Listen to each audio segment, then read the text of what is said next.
श्रीमद् भगवद गीता का जो दूसरा अध्याय है उसका हम आज वर्णन करने वाले हैं। हम मंगलाचरण से वर्णन शुरू करते हैं। ओम ज्ञानतिमिरन्धस्य ज्ञानञ्जनशलाकया चक्षुरुन्मिलितेन तस्मै श्रीगुरुवे नमः। श्रीचैतन्यमनोभीष्टं स्थापितं येन भूतले स्वयं रूपा कदा मह्यं ददाति स पदान्तिकम्। वन्देऽहं श्रीगुरुं श्रीयुतपदकमलं श्रीगुरुं वैष्णवं च श्रीरूपं साग्रजातं सकलरघुनाथं तं सजीवं सदेवदूतं सावधूतं परिजनसहितं कृष्णचैतन्यदेवं श्रीराधा कृष्णपादा सकलललिता श्रीविशाखान्तं च नमो विष्णुपादाय कृष्णपृष्ठाय भूतले श्रीमते भक्तिवेदान्तस्वामीति नामिने नमस्ते सरस्वती देवी गौरवाणी प्रचारिणे निर्विशेष शून्यवादी पाश्चात्य श्री कृष्ण चैतन्य प्रभु नित्यानंद श्री अद्वैत गदाधर श्रीवासादि गौर भक्तवृंद हरे कृष्ण कृष्ण कृष्ण हरे हरे हरे राम राम राम हरे हरे। तो हमने पिछले क्लासों में राधा अष्टमी के बारे में जाना था, गणेश जी के बारे में जाना था। आज हम फिर से गीता के ऊपर क्लास देंगे, शुरू करेंगे। तो गीता का जो अध्याय है गीता सार, तो भगवान ने क्या किया, गीता को अध्याय जो होता है उन सबको सारों क्या है दूसरे अध्याय में दे दिया। असल में ऐसा होना चाहिए था कि लास्ट में सार दिया जाता है या अलग से एक पुस्तक बनाया जाता है, लिखा जाता है। लेकिन प्रभुपाद इतने कृपालु है कि उन्होंने क्या किया, पहले ही दूसरे अध्याय में इनको गीता सार दे दिया। तो ये गीता सार पूरा गीता का सार बताया जाता है। तो इसी गीता का सार आज हम पढ़ेंगे। अध्याय 2 है गीता सार। संजय उवाच तम तथा कृपयाविष्टं शूनकुनकुलेशनं विशदन्तीं वाक्यम उवाच मधुसूदन। संजय ने कहा, करुणा से व्याप्त शोक युक्त अश्रुपूरित नेत्रों वाले अर्जुन को देखकर मधुसूदन कृष्ण ने ये शब्द कहे। पहली बात तो अर्जुन ने उनके कष्ट है, सब व्यक्ति के अधिकतर क्या होता है, जब भगवान के पास जाता है तो अपने कष्टों को लेके जाता है, और कष्टों को लेके जाके जाता है क्या बोलता है कि भगवान मेरे जीवन में तो बहुत सारे कष्ट आ रहे हैं।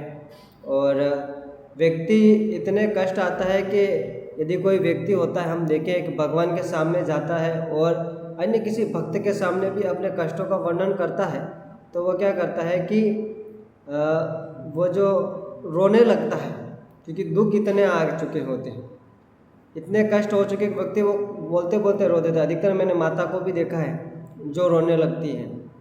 तो अर्जुन के सामने भी ऐसे कष्ट आ गए थे कि सामने पिता माँ ये है।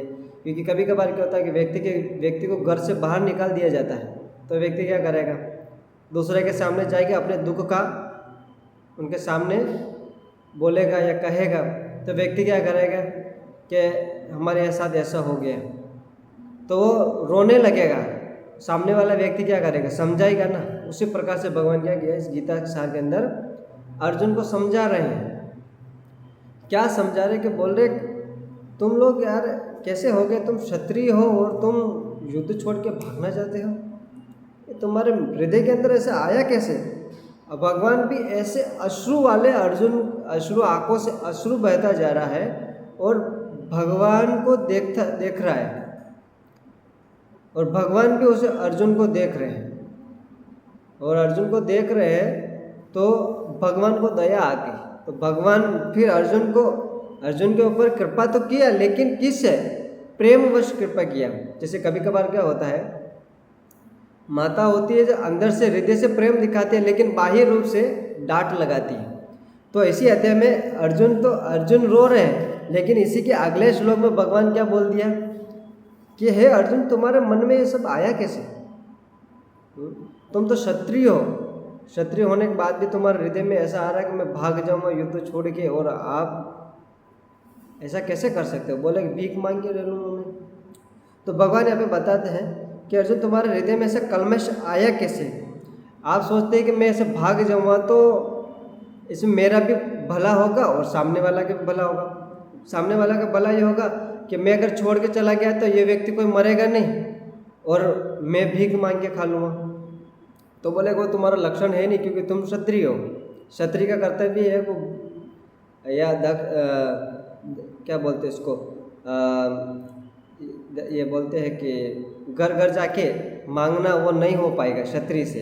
अगर नहीं दे पाए तो क्या करेगा, तुम अपना तलवार निकाल दोगे। क्षत्रिय है क्योंकि आपके अंदर वो गुण है, आप क्या करोगे, व्यक्ति को मार दोगे। यदि अधिकतर क्या होता है कि हम भी लोग हैं, यदि मंदिर के लिए हमें बोलता है कि जन्माष्टमी आ रहा है, राधाष्टमी आ रहा है, हमसे कहा जाता था कि आप एक काम करिए कि बाहर लोगों के पास जाइए और फंड कलेक्शन करिए। लेकिन कभी कभार क्या होता है, हमारे अंदर अहंकार, ईगो इतना हो जाता है कि हम वो कर नहीं पाते, और कर नहीं पाते तो क्या होता है कि हम बोलते हैं कि यार ये काम हमसे नहीं होगा मांगने वाला, ऐसा लग रहा है भीख मांग रहे हम लोगों से, इससे अच्छा थोड़ा बहुत कुछ मैं ही अपनी आमदनी से इन्हें दे देता हूँ। लेकिन उस समय ऐसा भी होता है कि गुरु टेस्ट करते हैं कि इसके अंदर कितना अहंकार है, ईगो है, तो इस प्रकार से टेस्ट करते रहते हैं। लेकिन भगवान की सेवा समझकर व्यक्ति जो करता है उसका अहंकार धीरे धीरे नष्ट हो जाता है। तो इस प्रकार से बताए, अर्जुन को बता रहे हैं कि तुम्हारे जीवन में इस प्रकार से आ कैसे रहा है, आप तो क्षत्रिय है, आपने अन्य बड़े बड़े लोगों को युद्ध में परास्त किया है, और आप अभी युद्ध छोड़ के भागने की बात कर रहे हैं।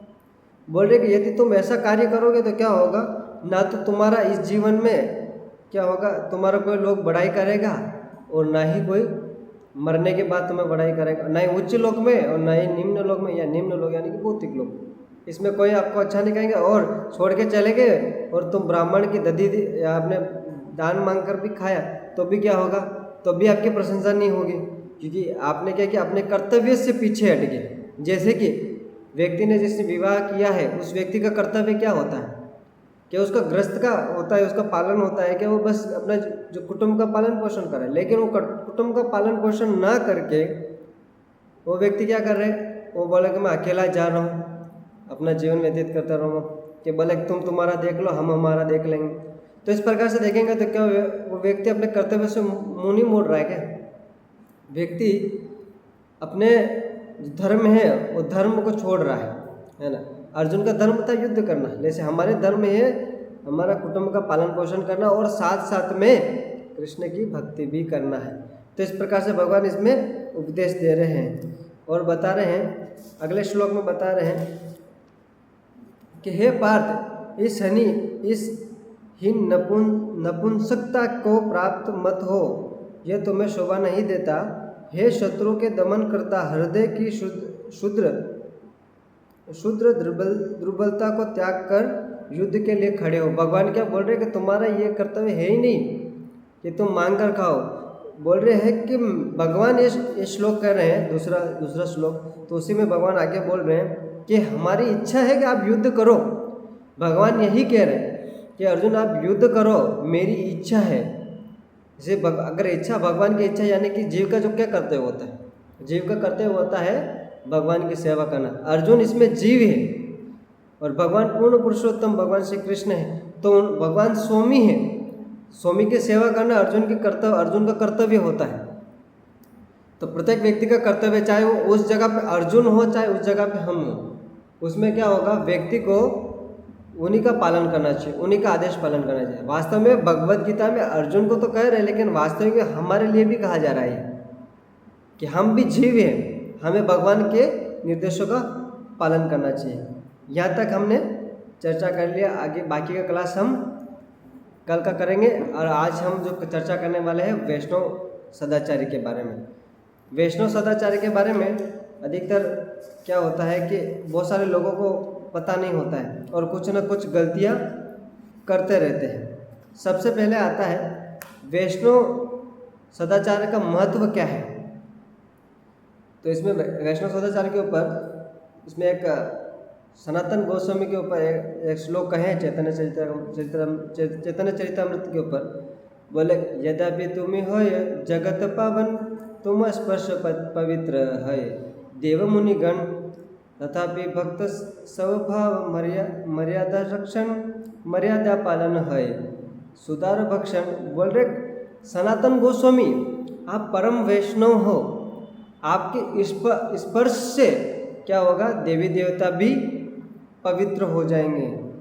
बोल रहे हैं कि वैष्णव का एक यही होता है लक्षण कि जो वैष्णव बन जाता है वो क्या होता है कि ऐसे कई लोगों को देखने मात्र से व्यक्ति का हम पवित्र हो जाते हैं। ये बोलते हैं कि दर्शन पवित्र करो, बोल रहे कि दर्शन पवित्र करो। सिर्फ वैष्णव के शुद्ध भक्त के दर्शन करने मात्र से व्यक्ति शुद्ध हो जाता है। ऐसे वैष्णवों को बारंबार प्रणाम ही।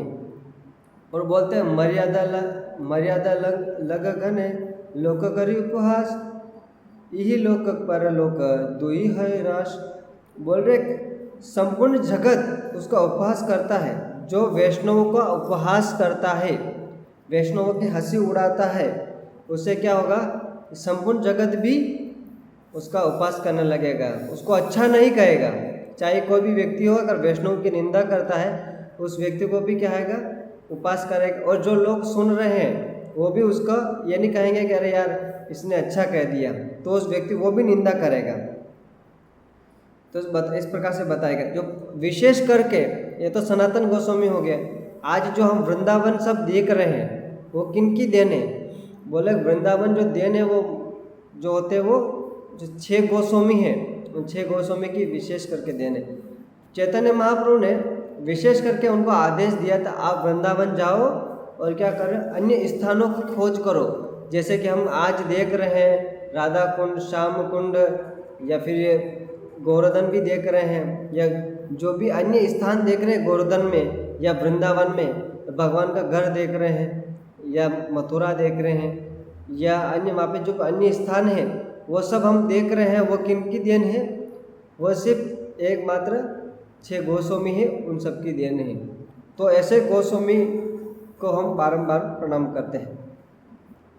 बोले पहले जो वृंदावन जो था वो पहले लुप्त हो चुका था। वृंदावन क्या था वहाँ पे, कि वृंदावन जो था वहाँ पे पहले ऐसे पता ही नहीं था किसको वृंदावन है या नहीं है, तो वृंदावन लुप्त हो चुका था। वो 6 गोस्वामी ने क्या किया, चैतन्य महाप्रभु के आदेश से उन्होंने इस वृंदावन को वापस पुनः स्थापना किया।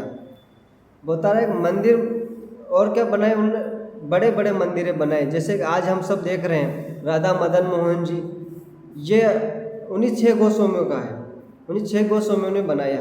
राधा मदन मोहन जी, राधा गोपीनाथ जी, राधा रमन, राधा गोपीनाथ, राधा गोकुलानंद, ये जितने भी मंदिर है जो 6 गोस्वामी हैं इनके द्वारा बनाए गए। पहले के क्या होता, पहले ये सब मंदिर तो थे लेकिन गुप्त रूप में थे, तो किसी को पता ही नहीं थे।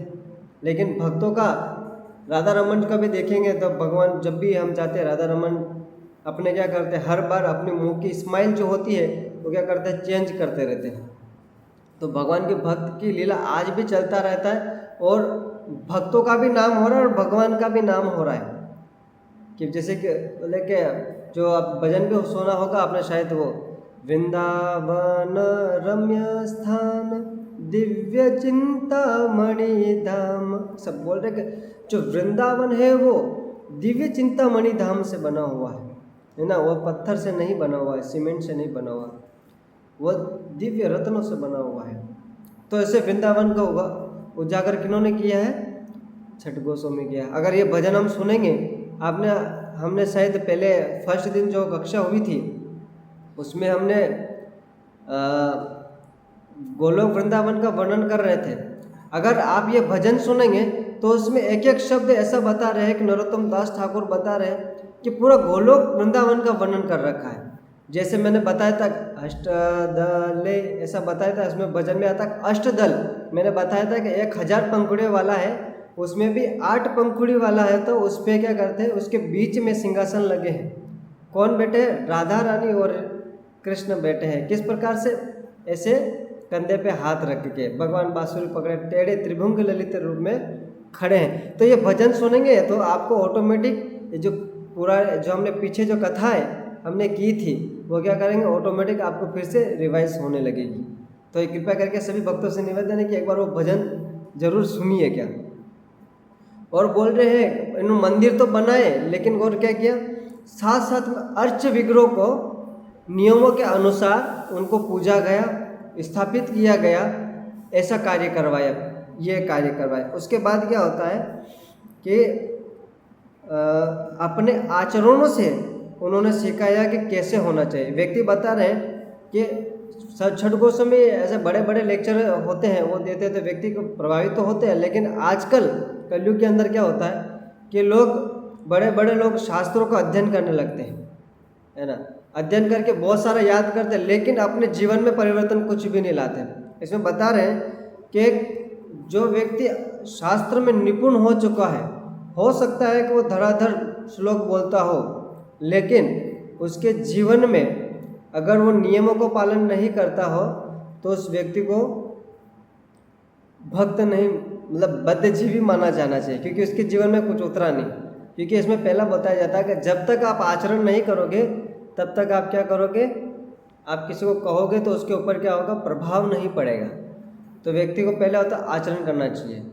उसके बाद बताया जाता है कि बोलते इसमें और छठ गोस्वामी है, उन्होंने ये भी क्या बताया कि वैरागी कैसे बना जाए, है ना। जैसे सनातन गोस्वामी हुए, उनके साथ जब वो थे साखर मलिक हुए थे तो कितने बड़ी पोस्ट पे थे, इतना धन आता था, लेकिन फिर भी क्या किया, सब कुछ छोड़ के आ गए। और वृंदावन में क्या किया, घर नहीं बनाए, वो क्या किया, एक ही पेड़ के नीचे एक ही रात रुकते थे या 3 दिन रुकते थे। 3 दिन से ज़्यादा एक पेड़ के नीचे ज़्यादा रुकते नहीं थे। तो ऐसे थे वैरागी सनातन गोस्वामी। जो अन्य जो गोस्वामी हैं उन सब की बारे में बात किया जा रहा है। बोले कृष्ण भावना का सार वैष्णव आचरण है। बोले यदि कोई कृष्ण भावना में कोई आगे बढ़ना चाहता है तो व्यक्ति के आचरण से बढ़ा जाएगा, जितना आचरण करेगा उतना ही होगा। ऐसा बोलता है, एक इसमें बताया था कुल मिला के 8 या 10 बताए हुए हैं कि क्या क्या आचरण जैसा होना चाहिए व्यक्ति का। भक्तों का जीवन सदा जीवन उच्च विचार का होना चाहिए। व्यक्ति का जो जीवन है वो उच्च विचार का जैसा होना चाहिए।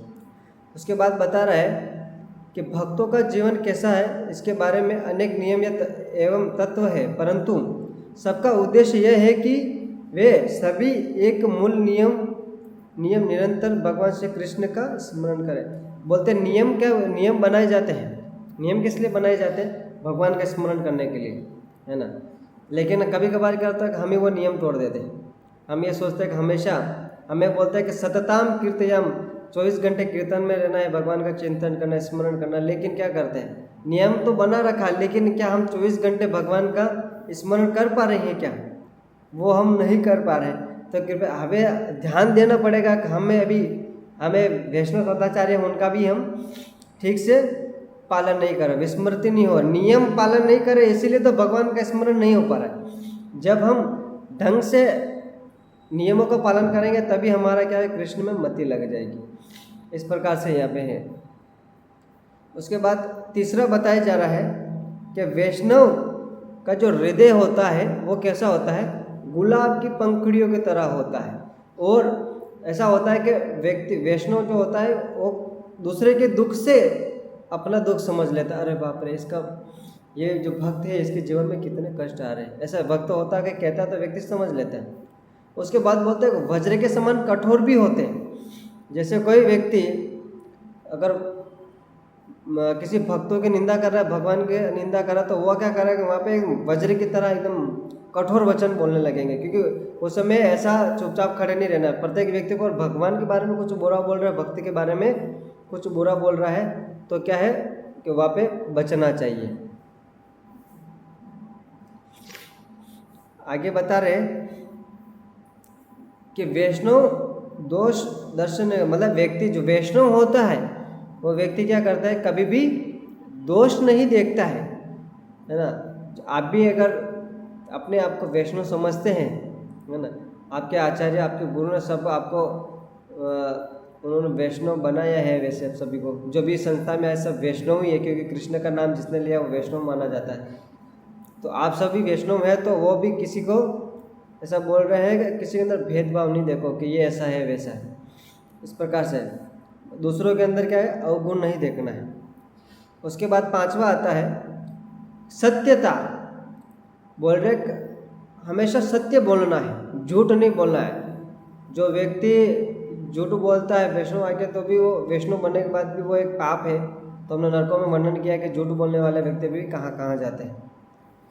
उसके बाद आता है शिष्टाचार के बिना यदि कोई किसी वेदों को सभी अंगों का अध्ययन क्यों न किया जाए हो, फिर भी वह शुद्ध नहीं होता। कभी कभार क्या होता है, व्यक्ति सारे शास्त्रों वेदों का अध्ययन कर लेता है लेकिन अपने जीवन में कुछ उतारता नहीं है, तो उस व्यक्ति का क्या है, उसका आगे परिवर्तन नहीं होगा, भक्ति में प्रगति नहीं होगी और व्यक्ति कहेगा उससे व्यक्ति के ऊपर कोई प्रभाव भी नहीं पड़ेगा। और बता जा रहा है, जो व्यक्ति शिष्टाचार का पालन नहीं करता है ना, सभी शास्त्रों को नहीं मानता है, तो ऐसा व्यक्ति क्या है, वो भी वैष्णव तो है लेकिन प्रगति नहीं हो पाएगा। ये वैष्णव सदाचार में आता है कि व्यक्ति को कम से कम शास्त्र में जो लिखा गया है उसका आचरण जरूर करना ही है। और बोलते हैं कि मृत्यु के पश्चात जो व्यक्ति जितने शास्त्रों का अध्ययन करेगा लेकिन आचरण नहीं किया है, तो वो क्या करेगा, मृत्यु के बाद वो सब वहीं के वहीं खत्म हो जाएगा। वैष्णव आचार्य का त्याग करना निश्चित रूप से स्वयं के आध्यात्मिक जीवन अंत करने के समान है। जो भी व्यक्ति वैष्णव सदाचार का पालन नहीं करता है, जब भगवान का नाम जप तो करता है, नियमों का पालन नहीं करता है, तो व्यक्ति क्या करेगा, वह वास्तव में आध्यात्मिक जीवन है उसका अंत कर रहा है।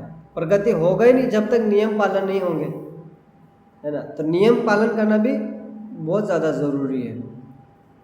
बोलते हैं अच्छा आचरण करना चाहिए, यश ऐश्वर्य आयु आदि को बढ़ाता है। जो भी बोलता है कि इन नियमों का पालन करता है उस व्यक्ति का मतलब आचरण भी अच्छा होता है, ऐश्वर्य भी बढ़ता रहती है, आयु भी बढ़ती रहती है और क्या होता है, मंगल ही मंगल होने लगते हैं। इस प्रकार से बताया जा रहा है कि व्यक्ति को आचरण करना ज़्यादा ज़रूरी है। और आगे बताया जा रहा है कि व्यक्ति जो लोग मंदिर में जाते हैं, किसी को पता नहीं है कि जो लोग मंदिर में जाते हैं उन व्यक्तियों को क्या होगा कि जो लोग मंदिर में जाते हैं उनको कई बातों का ध्यान नहीं होगा। तो विशेष करके उन लोगों को ध्यान रखना चाहिए कि मंदिर में जाए तो किन किन बातों का ध्यान रखना चाहिए।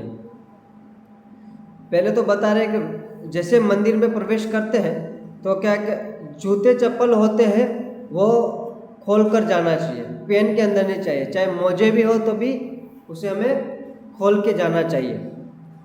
इस प्रकार से बताया है। बोले पहले भगवान का जो मंदिर है ना, तो भगवान स्वामी रूप में बैठे हैं और जीव क्या है, दास है। अगर हम चाहे कितने भी बड़े हैं, पैसे वाले हैं, अगर हम वहाँ पे क्या कि स्वामी के रूप में जाएंगे तो क्या भगवान हमसे खुश हो पाएंगे? और क्या करेंगे, हम वहाँ पे जाके अपराध कर देंगे, क्योंकि हमें ऐसा लगता है हम पैसे वाले हैं, तो ये अपराध हो जाता है। और बता ले उसके बाद हमें क्या करना है, अपने को दासा को दास मानना चाहिए। मंदिर में जा रहे हैं तो इस भावना से जाना चाहिए कि व्यक्ति को अपने आप को दास माने, तब जाके क्या होगा, आपके दर्शन सफल होगा। दर्शन सफल कब होगा, इसके आगे बारे में वर्णन करेंगे हम कि किस प्रकार से व्यक्ति के दर्शन सफल होते हैं। बोलते हैं कि पहला आता है प्रणाम। पहले बोलते हैं कि हरि भक्ति विलास में ऐसा कहा जाता है कि व्यक्ति को मंदिर में जब जाते हैं तो पहले क्या किया जाता है, प्रणाम किया जाता है। मंदिर जैसे ही सीढ़ियों के इधर गया तो वहाँ पे सीढ़ियों के इधर ही प्रणाम करते हैं। बोलते हैं कि अपने शरीर के 8 अंग होते हैं, है ना। तो बोलते हैं कि 2 पाँव, 2 पैर, 2 घुटने, उसके बाद छाती, उसके बाद 2 हाथ और एक मस्तिष्क। ये होता है अष्टांग प्रणाम। उसके बाद होता है पंचांग प्रणाम। तो इस पंचांग प्रणाम भी क्या होता है, पैर, घुटने और माथा और हाथ, ये होता है पंचांग प्रणाम होता है। तो इस प्रकार से व्यक्ति जब जाते हैं तो पंचांग प्रणाम करते हैं मंदिर में, और प्रणाम करने के पश्चात वो व्यक्ति मंत्र बोलते हैं। कौन सा मंत्र बोलते हैं, वांछा कल्पतरुभ्यश्च कृपा सिंधुभ्येव च पतितानां पावनेभ्यो वैष्णवेभ्यो नमो नमः। तो ये व्यक्ति मंदिर में घुसता है तो ये प्रणाम मंत्र बोलता है। उसके बाद आता है प्रणाम करने के बाद, अभी मंदिर में हम प्रवेश किया है, पर मंत्र बोल रहा है, और उसके बाद जैसे हम अंदर जाते हैं तो सबसे पहले हमें प्रभुपाद जी को प्रणाम करना है। प्रणाम करने के बाद बताया जा रहा है कि वहाँ पे कौन सा मंत्र बोलना चाहिए। जो अपना हृदय है वो प्रभुपाद की तरफ रहना चाहिए हमेशा, है ना। तो हृदय प्रभुपाद की तरफ रखना चाहिए, और हाथ जो है एकदम आगे की तरह ऐसा होना चाहिए, ऐसा नहीं कि ऐसे मुट्ठी बंद हो या फिर हाथ अंदर छाती की तरह लगा हुआ हो। प्रणाम एकदम इस प्रकार से होना चाहिए, लेटे हुआ, जैसे कि गिरा हुआ डंडा होता है ना, जैसे डंडा छोड़ते हैं तो धरती पे कैसे लेट जाता है, इस प्रकार से व्यक्ति को प्रणाम करना चाहिए। चैतन्य महाप्रभु ने भी कहा, तृणा कौन सा बोलता है, तृणादुपि सुनी चाहिए ना, तरोरपि सही सुना, अमानिना मान देना कीर्तनी सदाहरी। तो बोल रहे तृण के समान हो जाना चाहिए वहाँ पे। बोल रहे वहाँ पे प्रभुपाद के पास जैसे हम जाके प्रणाम किया, उसके बाद हमें कौन सा मंत्र पढ़ना है, उसके बाद बताया जाता है, नमो विष्णुपादाय कृष्ण पृष्ठाय भूतले श्रीमते भक्ति वेदांत स्वामी इति नामिने नमस्ते सरस्वती देवी गौरवाणी प्रचारणे निर्विशेष शून्यवादी पाश्चात्य सतारणे। तो बोल रहे कि ये हमें प्रणाम करना चाहिए, और प्रणाम करते समय हमारे मस्तिष्क में ये प्रार्थना चलनी चाहिए कि प्रभुपाद जी के बोलते हैं, प्रभुपाद जी का प्रणाम मंत्र है तो उसमें बोलता है कि आपने क्या किया है, भगवान श्री कृष्ण के चरण कमलों में क्या किया, आपने स्थान लिया है। मैं ऐसे गुरु के चरणों में प्रणाम करता हूँ। गुरु श्रील प्रभुपाद सदा हमारा सदा सादर प्रणाम स्वीकार करें, ऐसा बोला हमें प्रार्थना करना चाहिए। और आपने क्या है कि अपने गुरु की आज्ञा से आपने क्या किया, पाश्चात्य देश में जाके क्या किया, उन्होंने निर्विशेष जैसे लोगों को उन्होंने क्या किया, भक्त जो निर्विशेष जो लोग हैं पाश्चात्य देश गए और उन लोगों को, राक्षस जैसे लोगों को उन्होंने क्या किया, राक्षस जैसे जो लोग कृष्ण का नाम भी नहीं सुना है, राक्षस जैसा अपना जीवन बना दिया, मांस खाते रहते थे, एक हाथ में मांस एक हाथ में दारू की बोतल। तो ऐसे व्यक्ति क्या करते थे कि ऐसे व्यक्ति को भक्त बना दिया, निर्विशेष लोगों जो कुछ जानते नहीं थे भगवान के बारे में। तो ऐसे श्रील प्रभुपाद जी को मेरा बारंबार प्रणाम है। जो भी हम प्रणाम करते हैं उसके पीछे हमारे दिमाग के अंदर ये प्रार्थनाएं चलती रहनी चाहिए। ऐसा नहीं कि हमें ये बस बोल दिया है कि बस हमने कह दिया, बस मंत्र पढ़ लिया, बस सब कुछ हो गया, लेकिन जब तक हमारे हृदय में या मन के अंदर या बुद्धि दिमाग के अंदर ये प्रार्थना नहीं चलेगी तब तक हमें उसका अर्थ पता नहीं होगा, पता भी नहीं चलेगा।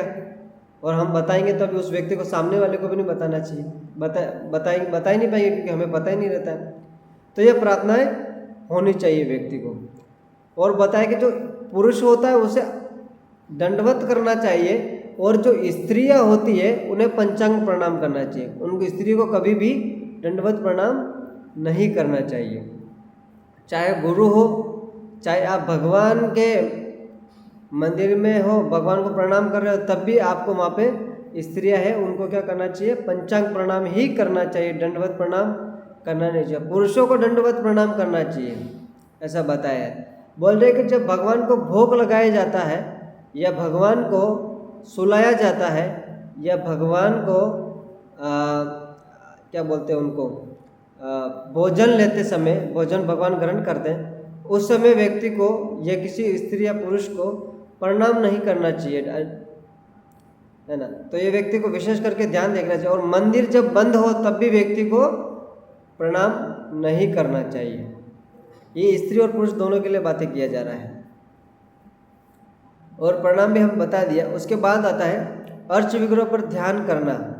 मंदिर में अर्च विग्रह जो है, भगवान का जो मंदिर है, तो किस प्रकार से बताया जाए कि कैसे दर्शन कैसे होता है। कि सबसे पहले हमारे जो फर्स्ट शुरू होता है गौर निताई से शुरू होता है कि गौर निताई को, प्रभुपाद को प्रणाम किया, उसके बाद गौर निताई को प्रणाम किया, फिर जैसे राधा श्याम सुंदर को प्रणाम किया, उसके बाद जगन्नाथ बलदेव सुभद्रा महारानी को, इन सबको प्रणाम करके हमें क्या करना, आगे बढ़ना है।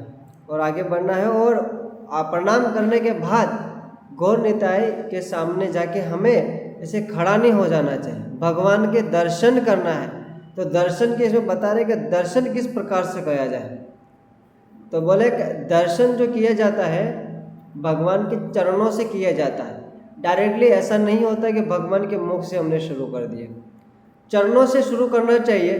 भगवान के चरण देखने चाहिए, भगवान के, उसके बाद घुटनों के ऊपर देखना चाहिए, उसके बाद नाभि के इधर देखना चाहिए, फिर हाथ, भुजाएं, छाती, फिर धीरे धीरे करके भगवान के मुख कमलों का दर्शन करना चाहिए। और भगवान के एक एक जो अंग में कौन कौन सी वस्तुएं पहनी है, कौन सी कलर के उन्होंने बांसुरी धारण किया है, कौन से कलर की उन्होंने आज धोतियाँ पहनी है, कौन से कलर की उन्होंने आज मोर पंख पे पगड़ी है जो इस प्रकार पहनी हुई है, ये सब हमें स्मरण करना है, ध्यान पूर्वक देखना है, तभी जाके आपका होगा सफल होगा। उसके बाद दर्शन करने के बाद, गौर निताई का दर्शन करने के बाद उसके बाद आता है राधा श्याम सुंदर के दर्शन आते हैं, बड़ौदा के हिसाब से मैं बता रहा हूँ ये। और उसके बाद आता है उन्हीं वही पद्धति के उसी के अनुसार दर्शन करना, चरणों से करना है। उसके बाद धीरे धीरे मुख की तरफ जाना है, डायरेक्टली भगवान को नहीं देखना, डायरेक्ट मुख भगवान को नहीं देखना चाहिए व्यक्ति को।